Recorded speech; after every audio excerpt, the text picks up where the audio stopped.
गया शब्द का, है ना। तो ये थर्ड क्लास। दूसरे नंबर का है उपांशु। उपांशु को कहते हैं केवल जीव जीव में आप जप करते हैं, केवल अपने को आप मन को लगाए रखते हो लेकिन दूसरे को सुनाई देता नहीं देता, उसको कहते हैं उपांशु। केवल आपकी जीभ फड़क रही है, किसी को सुनाई दे रहा है। ये जिनका चंचल मन है उनको बताया जाता है, मन भागे नहीं, बस 1 घंटा जपते रहो जपते रहो जपते रहो, धीरे धीरे धीरे धीरे वो राउंड में आ जाएगा, आपके मन बुद्धि में वो घूमता रहे मन। इसलिए और तीसरे प्रकार का होता है मानसिक, जो सांस के साथ जपा जाता है, तो मानसिक।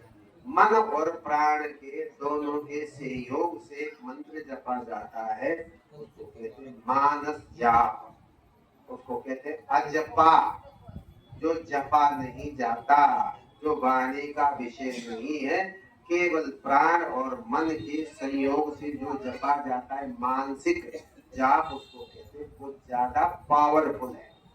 इसलिए सिद्ध पुरुष ऐसे मंत्र देते हैं जो ज्यादा पावरफुल हो, आप कम जपें और आपको फायदा ज्यादा हो, आपकी बुद्धि प्रकाशित हो, आपको भगवान के दर्शन हो, आपका अंतःकरण पवित्र हो, ये मंत्र का फल होता है।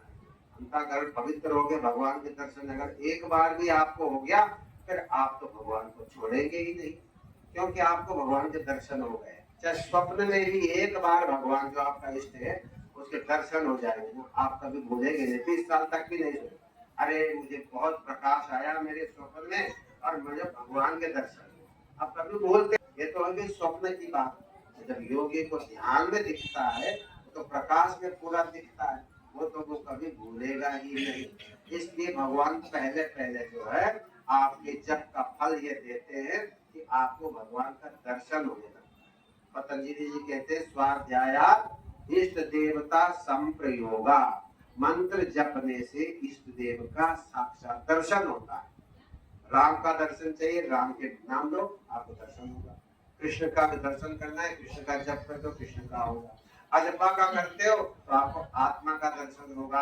आत्मा के अंदर सारी देवी देवता है, गुरु भी वहां पर है, कृष्ण भी वहां है, राम भी है, देवी भी है, सब आत्मा में मिले हुए हैं। ये आत्मा का मंत्र है, ये हंस मंत्र है, ये प्राणों का मंत्र है, ये आत्मा का।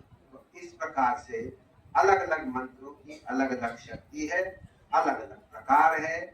गुरु जो मंत्र देता है उसके हिसाब से यदि गुरु पर हमारा विश्वास है तो हमारा सब काम होता है। भगवान ने कहा जो अप्यचारिणी भक्ति अप्यविचारिणी, मतलब ये है भगवान कहते हैं जो मुझे मानता है, ये नहीं कि कल को मुझे छोड़ दे और दूसरे को करने लग जाए, तो उसको हम क्या कहते हैं व्यभिचारी। आदमी में भी व्यभिचारी होता और औरतों में भी व्यभिचारी होते हैं। व्यभिचारी का मतलब है धर्म के मार्ग को छोड़ करके जो इधर उधर भटकता है, उसको कहते हैं व्यभिचारी। भजन में भी ऐसा है, भगवान कहते हैं व्यभिचारी भक्त वो होता है जो कभी तो एक को मानता है, फिर कुछ देर के बाद छोड़ देता है, फिर तीसरे को पकड़ता है, फिर चौथे को पकड़ता है, वो तो यही करता रहता है, उसका तो धंधा है, बदलता रहता है। भगवान कहते हैं ऐसे भक्त मुझे नहीं चाहिए।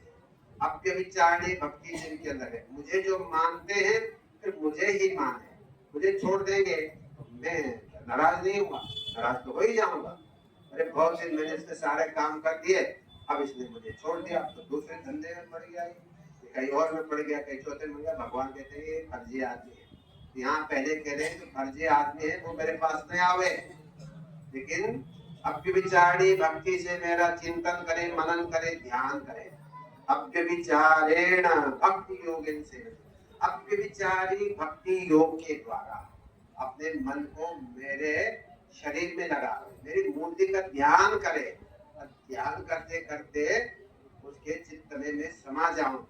ऐसा जो मेरा सेवन करता है, मेरा ध्यान करता है, कहते हैं संकीर्तन, इन 3 गुणों से पार हो जाता है। जो योगी राज लोग हिमालय में जिसकी साधना कर रहे हैं, वो उस भक्त को भी वो करा देता हूँ, भक्त की स्थिति हो जाती है। अगर अव्यभिचारिणी भक्ति किसी के अंदर है, भगवान कहते हैं मैं उसको गुणातीत स्थिति प्रदान कर देता हूँ।